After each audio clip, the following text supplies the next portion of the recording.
অবশেষে বাড়ি ফিরল বাংলাদেশে পুশব্যাক হওয়া মালদার কালিয়াচকের জালালপুরের বাসিন্দা আমির শেখ।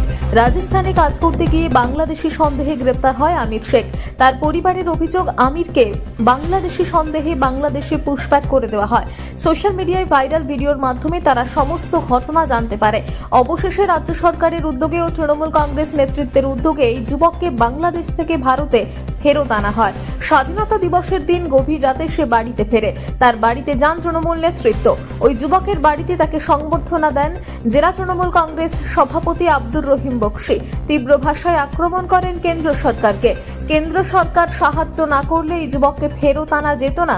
এ রাজ্যে কোনো কাজ নেই, যে কারণে এখানকার শ্রমিকদের বাইরে যেতে হচ্ছে, আর তারা সেখানে গিয়ে সমস্যায় পড়ছে। এর জন্য দায়ী তৃণমূল, পাল্টা দাবি বিজেপি নেতৃত্বে।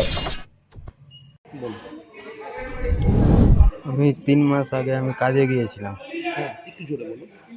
3 মাস আগে আমি কাজে গিয়েছিলাম রাজস্থান বেলপাড়া কাজে যাওয়ার পর আমি টেম্পু থেকে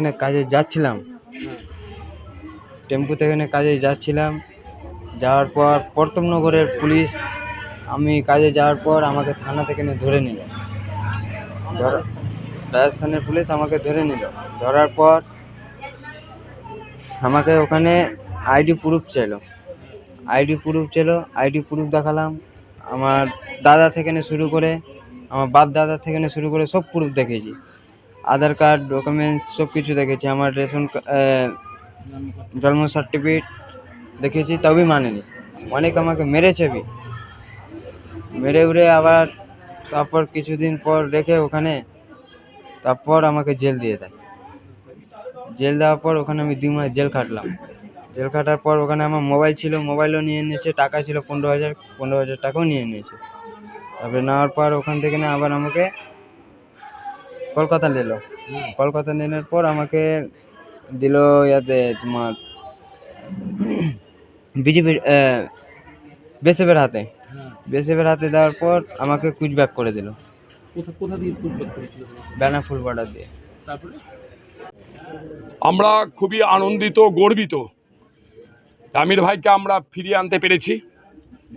আজকে পশ্চিমবঙ্গ সরকারের সম্মানীয় মুখ্যমন্ত্রী তাকে বাংলাদেশে পুশ করে দেওয়ার পর থেকে লাগাতারভাবে কেন্দ্রীয় সরকারের উপরে একটা প্রবল চাপ রেখেছিলেন, এবং আমরাও সর্বত্র, আপনি লক্ষ্য করে দেখেছেন, মালদায় আমরা বিশাল এক মহামিছিল করেছিলাম আমির ভাইয়ের জন্য।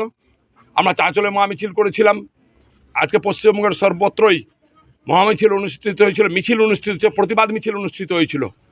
যে একজন দীর্ঘদিন ধরে এখানে বসবাস করছে, তার পরিবার, তাকে কি করে বাংলাদেশে আখ্যায়িত করে এখান থেকে পুশব্যাক করে বাইরে পাঠিয়ে দেওয়া হলো।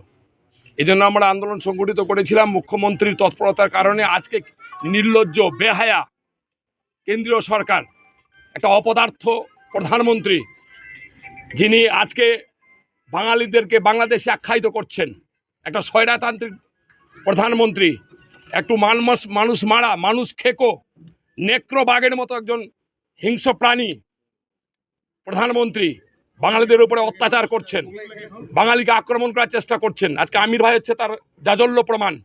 তার পূর্বপুরুষরা দীর্ঘদিন ধরে এই মাটিতে বাস করে, কালিয়াচকের মাটিতে বাস করে। আজকে বাঙালির নাম শুনলে, মালদার নাম শুনলে, মুর্শিদাবাদের নাম শুনলে, তারা নাকি সবই আমরা বাংলাদেশি, আর ওরা সব এখানকার বাসিন্দা। ফলে সেই কারণে তাই বাধ্য হয়েছে, তার মুখে চুনকালি পড়েছে। আজকে আমির ভাইকে ফিরিয়ে আনতে কেন্দ্রীয় সরকার বাধ্য হয়েছে, এবং তার যে মূল আমাদের পশ্চিমবঙ্গের মুখ্যমন্ত্রী, তার তৎপরতা, তার আন্দোলন, তার প্রতিবাদ, আজকে আমির ভাইকে এখানে আনতে পেরেছে। আমরা গর্বিত, আনন্দিত। আমির ভাইকে পাশে পেয়ে তার পরিবারের হাতে আজকে আমাদের প্রশাসন, ডিএম থেকে শুরু করে, বিডি সাহেব থেকে শুরু করে, আমাদের রাজ্যের নেতা, আমাদের যে মাইগ্রেন্ট যে সেল আছে, তার যে চেয়ারম্যান শামিরুল ভাই, সবাই মিলে একসাথে আওয়াজ তুলে কেন্দ্রীয় সরকার বাধ্য করে আমির ভাইকে এখানে নিয়ে